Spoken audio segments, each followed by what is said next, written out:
Ito naman ako. So ngayon, nandito ako sa Siminding. So una kong pinuntahan ay itong milk tea na paborito ng bayan. Pagka talagang punta ka dito sa lugar na to, ito ang pinakaunang puntahan at dinadayo ng mga tao. Dahil sa masarap na milk tea, creamy milk tea. Wala kang masasabi, basta masarap siya. So linggo, kaya maraming tao. Ayan.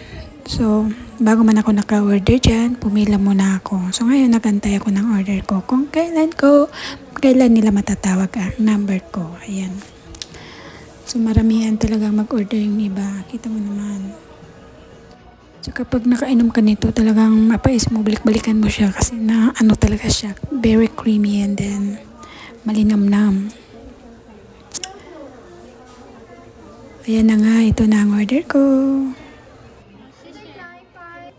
So ito nga, pagkatapos kong bumili ng milk tea, naglakad-lakad ako at nakita ko may exhibition dito at manood muna ako. Kasi pagkaalasin ko niyan is pupunta ako sa lugar ng kaibigan ko kung saan siya nagtatrabaho kasi sabi niya lalabas siya at sabay kami mag-dinner. So dito muna tayo.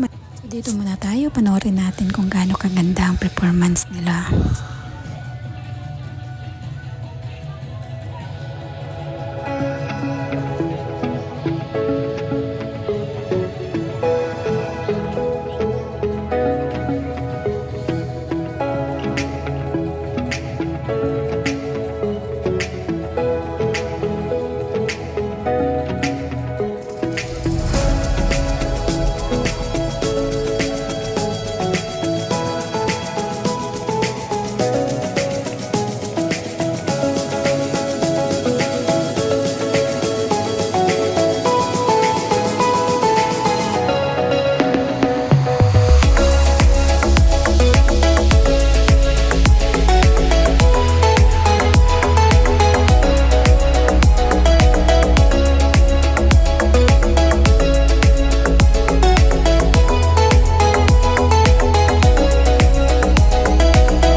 So first time kong makapanood ng ganitong exhibition, ng ganitong mga event. So amazed ako sa ginawa niya. Ang ganda po. Ang galing niya na magtaka ka, paano niya ang balance yung katawan niya, di ba?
So ayan, patapos na siya. So ayan na naman, may iba namang performer. So ang galing po. So panoorin po natin.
So, ito nga, naubos yung oras ko sa kakapanood ng mga exhibit, mga performer, kung ano yung mga pang bata siya. Pero very enjoy po yung araw na yan.